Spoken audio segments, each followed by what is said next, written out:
Kita sedang memasuki tahun 2020, tahun dimensi yang baru.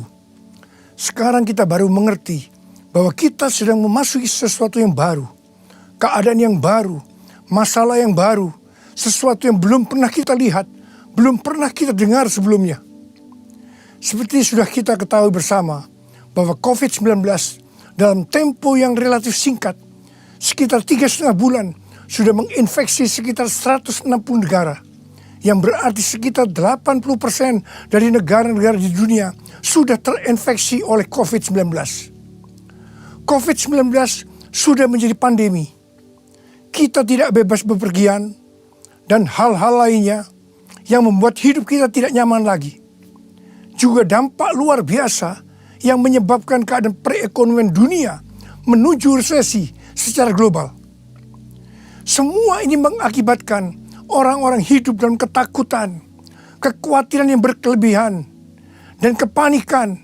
Hal ini justru mengakibatkan imunitas tubuh menjadi menurun, di mana hal-hal itu akan menyebabkan kematian pada manusia lebih banyak daripada yang diakibatkan oleh virus itu sendiri.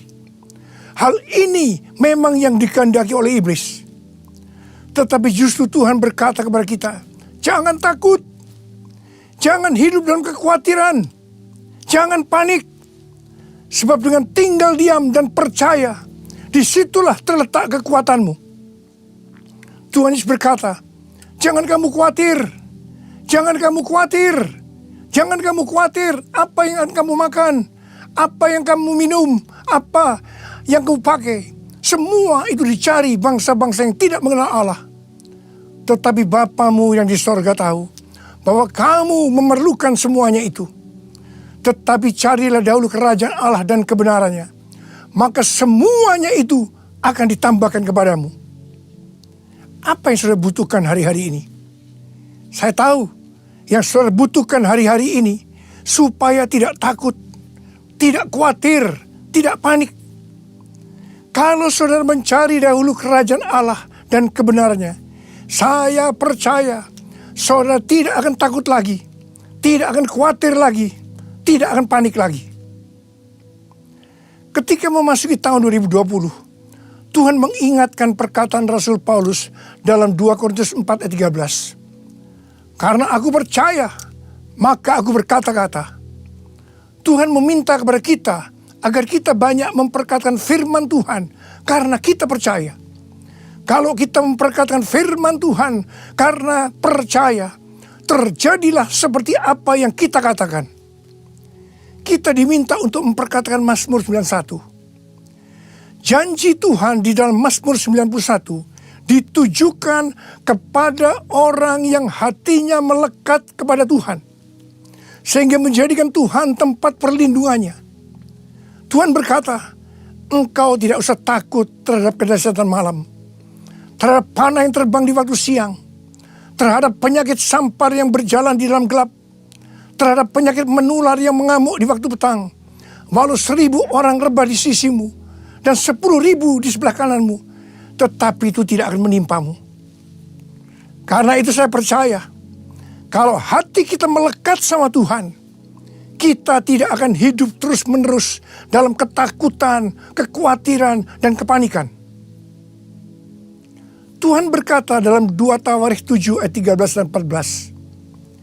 Bila mana aku menutup langit sehingga tidak ada hujan, dan bila mana aku menyuruh belalang memakan habis hasil bumi.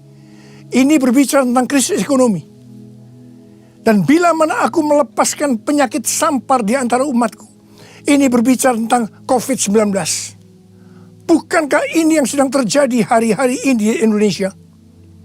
Kalau kita melihat keadaan seperti ini, maka Tuhan menyuruh kita sebagai umat Tuhan di Indonesia untuk merendahkan diri, berdoa, mencari wajah Tuhan, lalu berbalik dari jalan-jalan kita yang jahat. Artinya kita harus bertobat, koreksi diri. Dan Tuhan berjanji, kalau kita melakukan hal ini, maka Tuhan akan mendengar dari sorga dan akan mengampuni dosa-dosa kita semua. Dan akan memulihkan negeri Indonesia kita yang tercinta. Sebelum segala peristiwa ini terjadi, COVID-19 masuk Indonesia, krisis ekonomi yang melanda Indonesia sebagai dampak dari krisis global, Tuhan sudah menyuruh kita untuk masuk doa puasa 40 hari.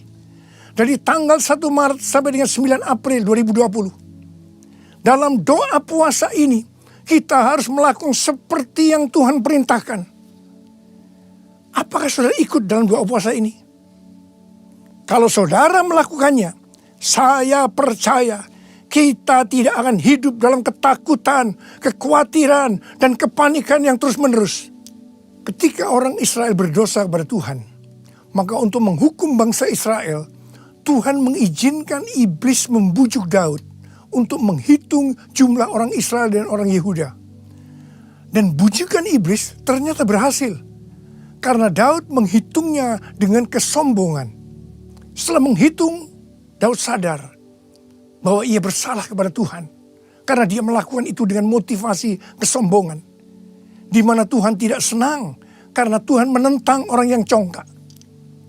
Melalui Nabi Gad, Tuhan memberikan 3 macam hukuman yang harus Daud pilih.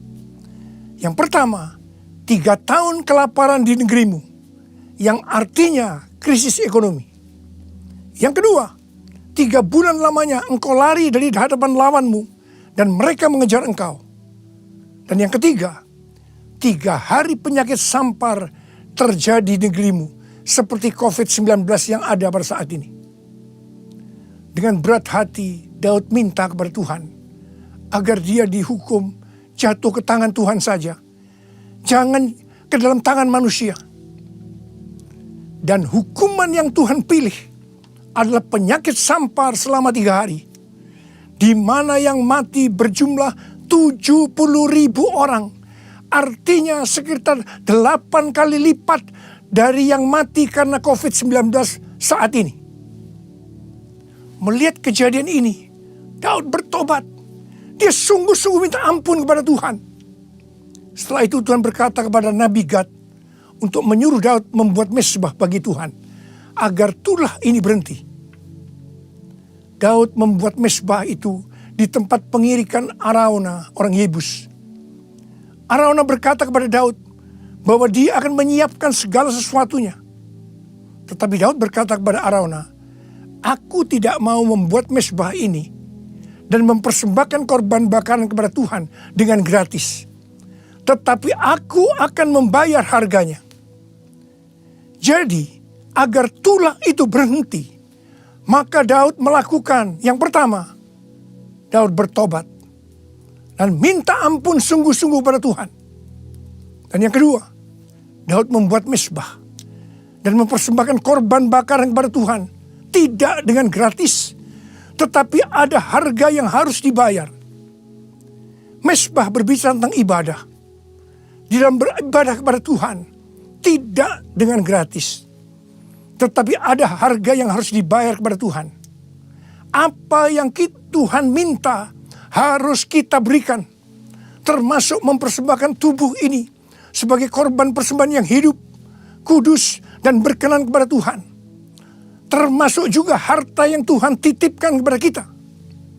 Kalau kita melakukan apa yang dilakukan oleh Daud, kita harus percaya COVID-19 dan segala dampaknya akan selesai. Sehingga kita tidak hidup dalam ketakutan, kekhawatiran, dan kepanikan yang terus-menerus. Tahun 2009, ketika Tuhan berbicara kepada saya tentang akan terjadinya pencurahan Roh Kudus. Dan yang Tuhan sebutkan itu sebagai Pentakosta ketiga pada tahun 2013. Hal itu akan seperti yang terdapat dalam Yoel 2 ayat 28 sampai 32. Pada waktu Roh Kudus dicurahkan atau Pentakosta ketiga terjadi, akan terjadi 3 tanda. Tanda yang pertama, anak-anak muda, orang tua akan dipakai Tuhan secara luar biasa. Tanda yang kedua, mujizat akan terjadi luar biasa. Tapi tanda yang ketiga, goncangan juga akan terjadi luar biasa.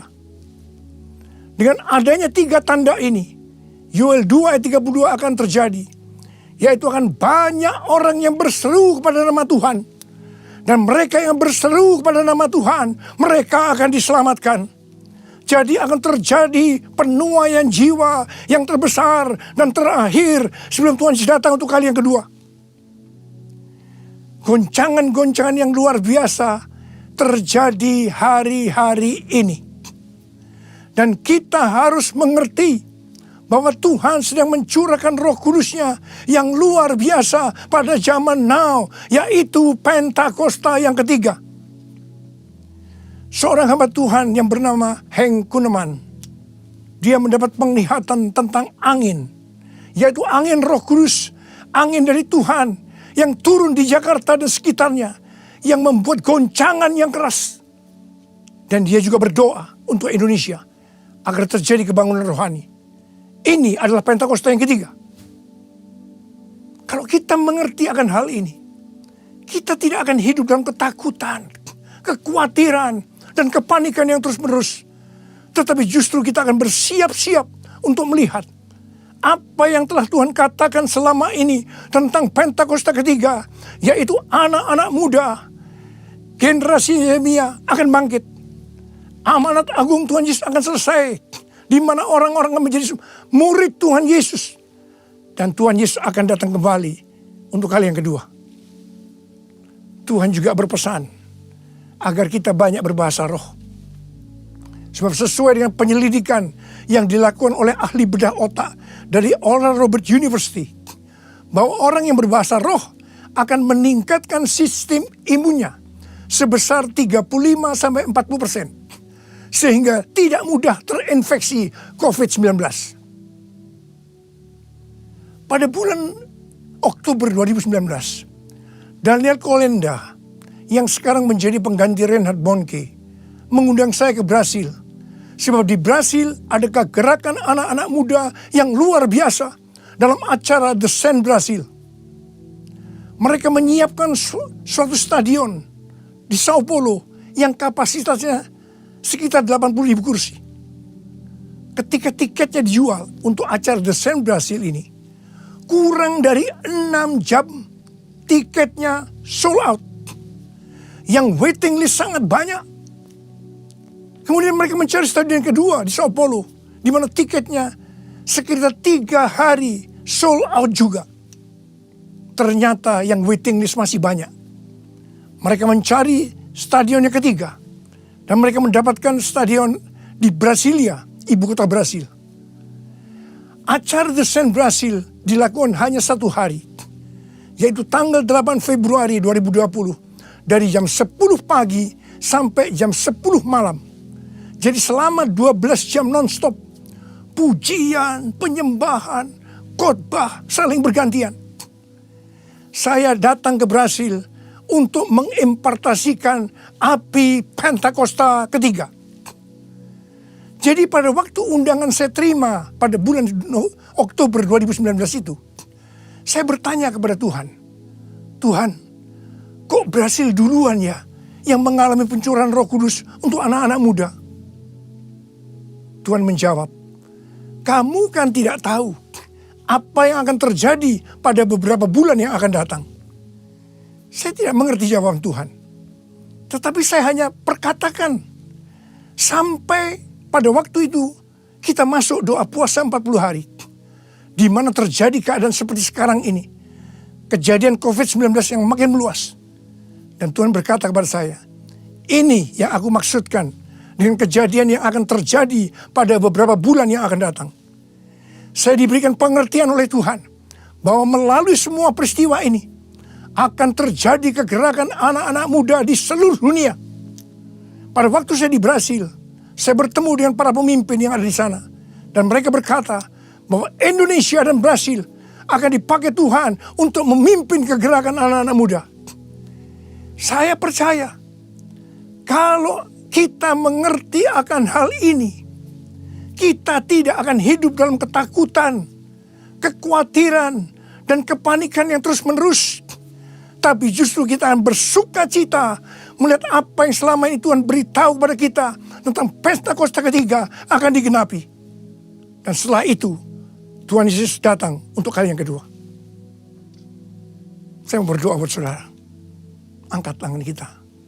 Tuhan, Uralama syikara laba laba laba laba laba laba laba. Hamba-Mu sudah menyampaikan isi hatimu Tuhan.